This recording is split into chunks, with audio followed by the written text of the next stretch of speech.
Jay, but I want you to go off on this one because I have never heard this. Literally, never. You've never heard this? Never heard this. I've listened to tons of podcasts. Me and my wife listened to this like 5-hour long podcast where they went through every single detail, Never heard this theory ever. Wow. So take it away. All right, so there's a theory that the government, would say CIA, FBI, would killed Tupac. Have you ever heard that? I have. Okay. Yeah. All right, so the reason why, and I was trying to figure out what was the reason why people keep saying this, like, because it bothers me, because I'm like, I mean, of course, what we just heard about in the incident report about Keefe D and him saying, like, yo, my cousin got beat up, my nephew got punched, and they jumped him, so we was retaliating. Basically, that's what happened. You know what I'm saying? But so many people keep thinking that, nah, that's not what happened, the CIA and everything. And then recently, Tupac's father, who is still alive, said that the government, it wasn't Keefe D, it wasn't none of them, it was the government killed my son. That's what he believes. First of all, didn't know anything about him. That I didn't know. That I didn't. Like, did you see Dear Mama? Have y'all seen that documentary? Okay. Oh no. Well, he's on a documentary too. Oh, okay. So you'll see him on it. But it's just wait a minute. I thought they don't know for sure. I did see somebody that they were like, we think it's him. No, this is for sure. That's him. It's him. Yeah, because he came. I think what ended up happening was he came to the hospital the first time he got shot in New York. I remember that. And I think that's when their relationship started. Like, yo, that's you know what I'm saying. Okay. I think. You know, I don't want to sound bad on Afeni Shakur because that's it, but I don't think she knew who was at the time who the father was for sure. But anyway, so what I did was I kind of backtracked. I was like, because to me, I'm like, it's an open and shut case. You punched the man, they got retaliation. It is what it is.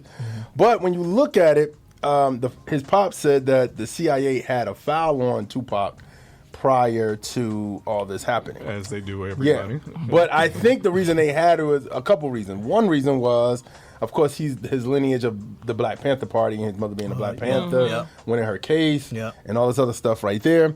And then the second thing was because he was blamed for a shooting back in the day because somebody killed a cop.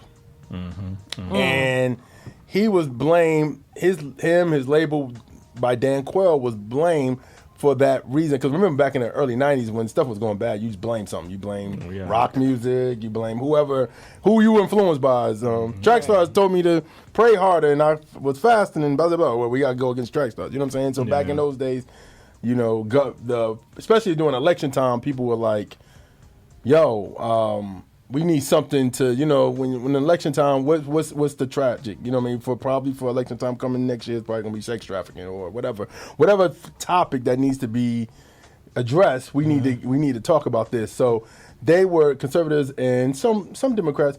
Conservatism was, of course, going against Snoop, Dre, all of them because of the women in hip hop are talking about women crazy and all that stuff. But then also in the earlier 2000s.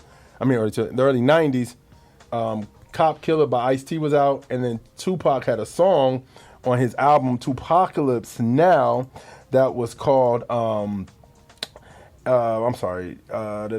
it was Soldier Story, where he talked about blasting a police officer and dropping a cop after a traffic stop. You know what I'm saying? And then, of course, he shot some cops here in Atlanta, and he won that case. Yep, you know what I mean? Remember that. Yep. So that's the thing that people are saying. The CIA was after Tupac because of some of those things, and they wanted to kill him because he could have been a leader for us as Black people. And of course, they go back and talk about how the FBI killed multiple leaders. Yeah. Are you saying that's happened before? What's happened before? I mean, Dr. King ain't just go out on the balcony and then he caught COVID and died. You know what I'm saying? Like somebody shot him and killed him. You know what I mean? So, you know what I mean? And that's a conspiracy too. So, all I have to say is that's why people believe the government, CIA, FBI, whatever. It wasn't Keefe D and none of them. It was they believe how their dad believed. His father believed that. So that's the only evidence is that they think they're There's no other like, oh, they found something or right. It's just they think they were mad at him? I mean, there was a document of saying that the CIA was following Tupac around because of that whole situation of course, because y'all got to think about it. A cop getting killed now is not like, it's sad and like, man, that sucked. But back in the 90s, early 90s, late 80s, and when, like you think about NWA with Blank the Police, they got a letter sent to them by the FBI. So just those different things would make people think that, like, you know, and his father was saying, like, he was getting followed. He was, the night before he got shot in New York, he was getting followed by people. So people feel that the government took him because his lineage of the Black Panthers, his song about, you know, the president saying his name on television, like, they were after him. And that's what people believe, that it wasn't no gang related. It had nothing to do with Bloods and Crips. It had nothing to do with him punching that dude. It was so here are all the theories that I've heard. That it was Suge. Yeah, I heard that too. Right. That it was Puffy. I heard that too. Orlando. Yeah. So now this. Yeah. Okay. Now, Orlando, what I heard on the street is Orlando and Puffy and Keefy D were bodyguards to Puffy and them when they went out west. So that's the correlation. So that's why I heard somebody also say if Keefy D go west, they may be calling Puffy to the trial too. So I don't know how true that is. I don't know how true that is. That's the rumors. That's the rumors. That's the hearsay you hear on the street. Okay. Yeah. Okay. All right. So That's wild. does this seem valid to you at all? I mean, it ain't far I wouldn't fetched. put it. Is it possible that a lot of people were out to get Tupac, and maybe the government was like driving behind them that day, and they were like, "Oh snap!" You know, like, is that possible? Oh. You see what I'm saying? Yeah. Oh, you know, one of those like, oh. Or they drove past him like, All right, good job. Good job. I don't know, man. This whole story, to me, when I hear it, I'm like, I get everything I just said. I get it. But out of my mind, I'm like, if he doesn't punch this man, this is a big coincidence. Gang banging is, I'm going to get you when I see you. Yeah. Period. And I've heard people interview former people who used to be musicians who were in gang life talk about get back on people, and it's just like, bro, that's what it is. And to me, and honestly, I came to this conclusion. I was like, and I was thought about this. I was like, when we do this topic, I said that the title should be called "We Killed Tupac," because I think black people don't want that recognition of saying we killed our own. You get what I'm saying? Like we don't want to say like we killed Malcolm X, we killed Tupac, we killed Nipsey. We don't want that feeling to say we got to look at ourselves in the mirror and say we did this to our own. Okay, so it's you're saying that the eye for an eye mentality in our community is what killed them. Yeah. So I guess what people would say is ultimately that eye for an eye, crabs in a barrel mentality is a result of our situation that we're put in, right? Yeah. So are you saying ultimately it's, you know, years of slavery passed down, that led to it, or is it just our fault? I'm saying that one punch changed history. That one attack on that man changed history. Yeah. Period. Like you can't, because we don't know, because Tupac always predicted that, in his lyrics, I'm going to die young. Right. Yeah. That was, like, that's the worst thing to speak over yourself is like, I'm going to die young. But that's a lot of black males to a certain stage. Like, when you're in a bad situation. Is it chicken or the egg? Is it him saying that he's going to die young that caused it? Or is it that you see so many people die young that you just I think believe that's what it is. You believe that. You believe as a young black male in America, my life, especially back in the 90s, my life expansion is 25. I remember hearing that as a kid. You won't die. No. Black men don't go past 25. You know what I mean? So that's probably something he thought, like, okay, that's why I'm working so hard. Yeah. You know what I'm saying? I'm working. That's why I'm always in the studio. I'm working because I know I'm going to die soon. Because that's what his mindset was. But isn't it just if you live by the sword, die by the sword? If you kind of like indulge in a lifestyle, like that, aren't you kind of like inviting it? That's what I'm saying. Yeah. That's what I'm saying. And that's why I think the responsibility for us as a community is, how do we stop the violence? How do we stop violence in our communities? How do we go back to loving each other to a point where we see each other where, like, I grew up where somebody would see me do wrong, my neighbor see me doing wrong, and my mother would be like, you know, such and such, Mr. Such and such grabbed me up and took me home because he saw me do something and told my mother. And you know what I'm saying? Like, that genuine love for community, I don't think exists no more to a point where, to that extent. But the thing is that you're talking about prevention, but how do you stop the retribution mentality of you did this to my dude, I'm gonna do this to you back? Well, that's hard. How do you, once the first act has been committed, how do you get the offended party to say, I forgive you, I'm not gonna get in kind of, I'm gonna stop the cycle, right? But see, how do you do that?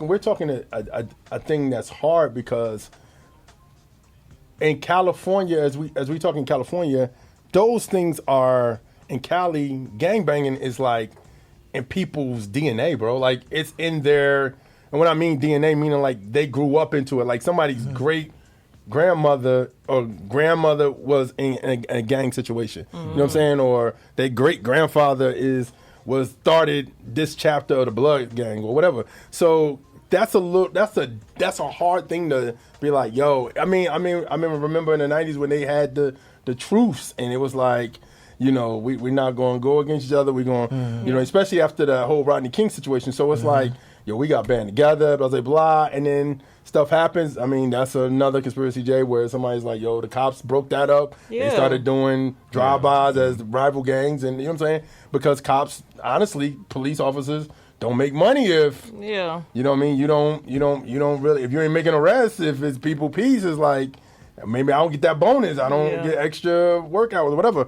But I just think, to me, in my mind, I've always said Tupac got killed because he got caught up with people that he thought, he was riding for people that he thought had his back. And somebody told him, yo, the dude, remember that situation I was telling you about in the mall?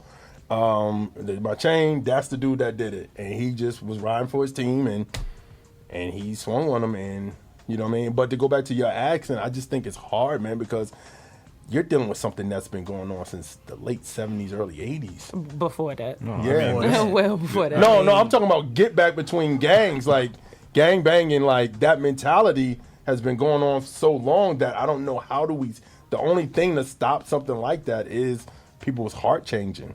People, you know what I'm saying? Like, I don't know what do you do, because people go to jail all the time. People do everything. You know what I'm saying? I don't know I don't know. Yeah, unfortunately, besides Jesus, I don't think we'll see it in our lifetime. Yeah. Because I think it's one. You said something that we say to our kids all the time, like when because you know siblings, they get on each other's nerves and they fight, and we say all the time, okay, which one of y'all gonna break the cycle?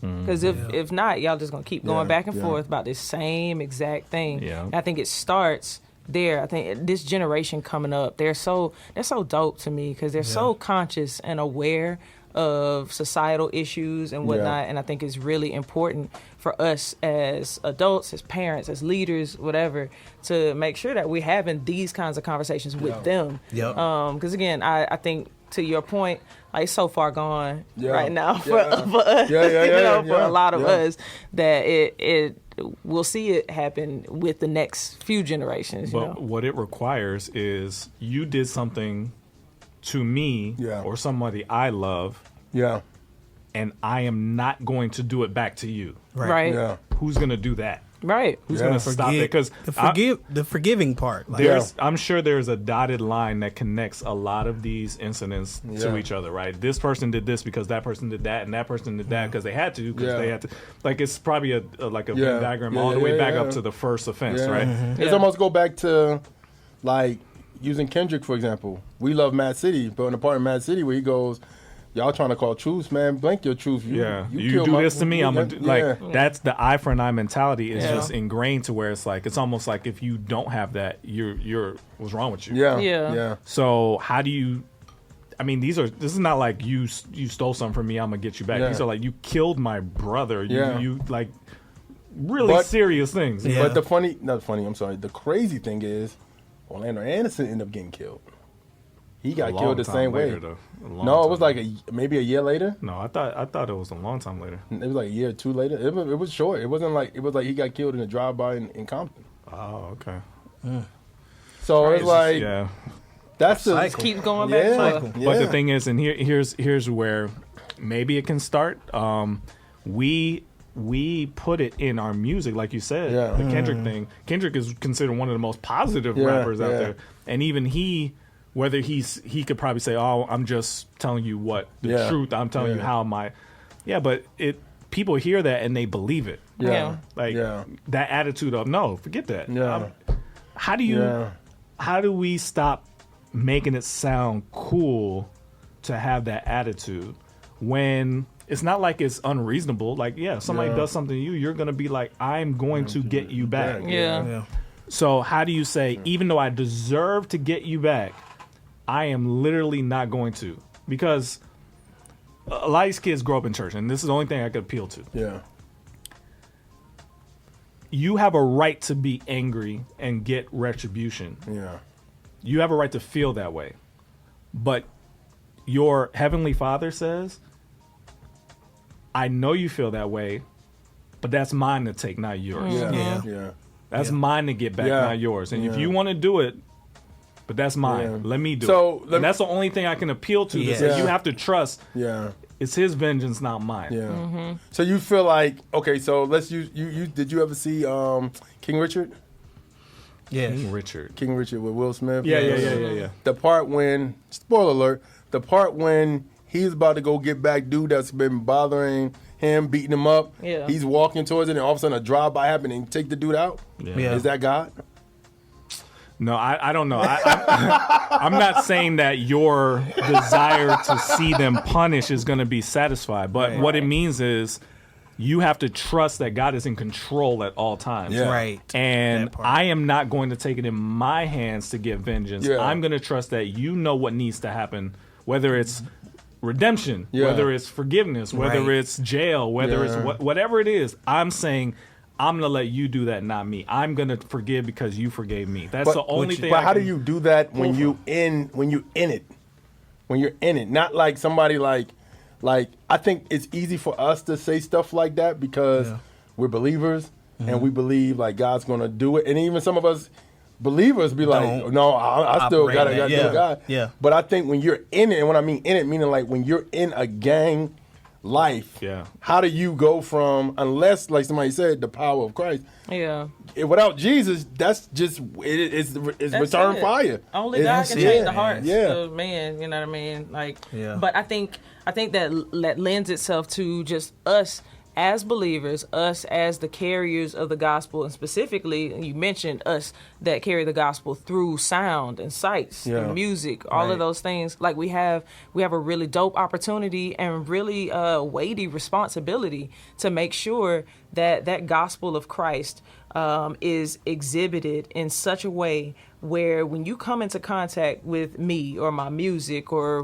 my shirt, whatever it may be, that you feel this overwhelming sense of the love of God that compels you to get to know this Father that can change that heart. You know what I'm saying? Because we can't. We literally cannot change somebody's mind, somebody's heart about that. You know what I mean? Yeah, that's real. This is what I want to see. This is what I want to see start being made cool in hip hop and in music in general. Because I appreciated the All My Life song, J. Cole and Lil Durk.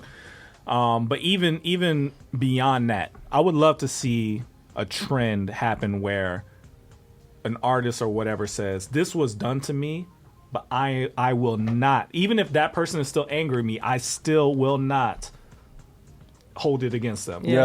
That would be so powerful to see somebody, because Lil Durk specifically is in a lot of beef right now with a lot of different people. It would be very powerful for him to come out and say, I know I have beef with all these people.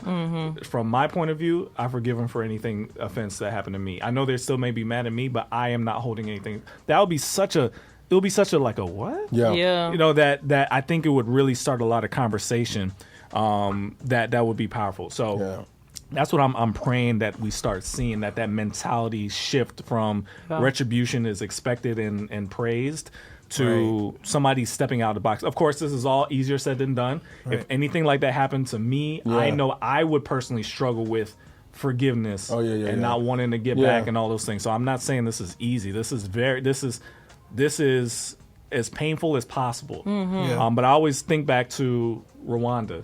Yeah. I always think back to the Rwandan genocide, and you're living next to people whose father killed your father. Yeah. And it's like if it was possible for them, not easy, but if it was even possible for them to experience forgiveness in that, I'm just praying that it can be possible for us here in America. So that's the only thing I'm appealing to. Yeah. So hold on, you had something? No, I was just gonna say, just back to the point was, breaking the cycle, and it starts. We may have missed a generation, but we have an opportunity, like Sequoia mentioned earlier. And so it starts with us imparting to the next generation, like, this is how it's not gonna be easy, but this is how, as believers, you know what I mean, and then our lives, just showing that, and then hoping that other people catch on to it and really see the value in it. You know what I mean? So here's the only thing I have left for you. What about all the people listening that says, but what if it was the government? What are all the people that they've killed, the Black Panther leaders, and this and this and this? They've done this before. What do we do about that? That's a totally different thing, where every powerful young black voice because Tupac wasn't all like negative. He was trying to do some positive things too. Whenever somebody comes up that seems like they're leading revolution, they get mowed down. What about them? And they Second Amendment, baby. That's what you gotta.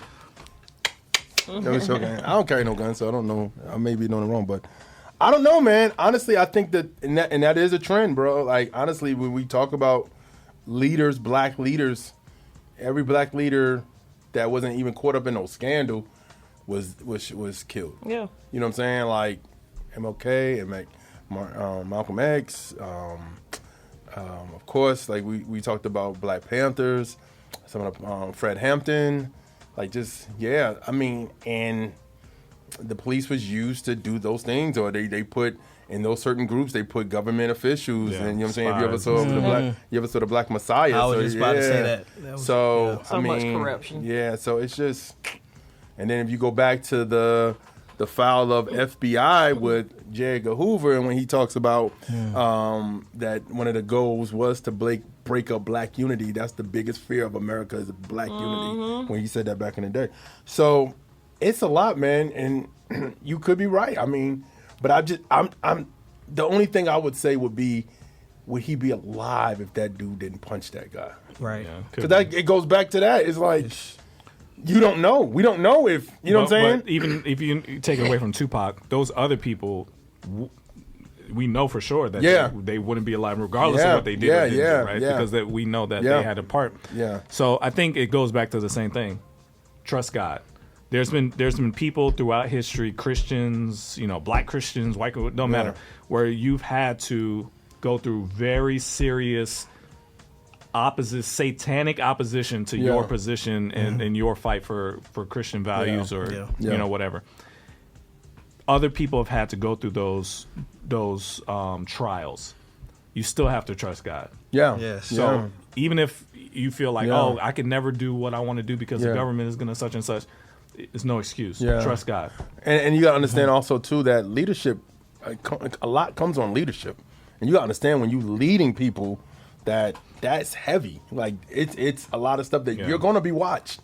If you're going to do anything that changes systems, laws, anything that changes the way America is run, because number one thing in America is capitalism. So anything that changes the way capitalism is going in America, or was meant to go, like I'm trying to change it so everybody got a fair share. Somebody's going to resist that. But remember, our enemy is not flesh and blood. Yeah, it may seem exactly. It may seem like the government or whatever, but there's things that we're battling that we can't even see. Yes, you're right. So you could call it government or whatever, but it's when you are living your life of Christ and you start making differences in the world. There's an enemy that does not want to see that. Like that. So they could come in the form of government, rivals, whatever. Gonna want to stop it. So you just, as a leader, that from the beginning. There's going to be opposition. It may be a lonely road. It may be hard. It may be disappointing. but you still have to trust good. God. Yeah, that's real. And I want to add, just for us as believers, it's important for us to educate ourselves as well, because you mentioned, what do we do with the government stuff?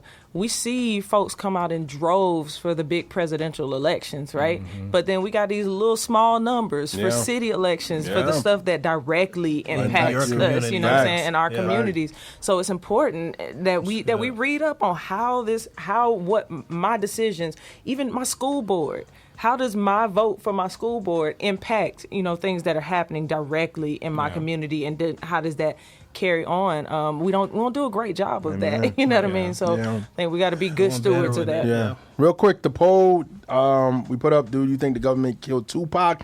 Government killed Tupac at 11%. Someone in the music business is leading the charge with 39%. Gangsters killed Tupac with 36%. And someone else killed Tupac at 14%. So what was the highest? Was it? Someone in the music business killed Music Tupac business. at 39%. 39. Okay, so I'm wondering what that means. Does it mean like people like Suge and Puffy? He's talking about, I think, Puffy. And the gangsters represent Orlando and the other guy? So they think it's a Sugar Puffy type figure that did it. Interesting. Yeah. All right, let's get back into it. You in the field with the Trackstarz, Ryan Wright to Sean Tanner, DJ Jeremiah. Let's go.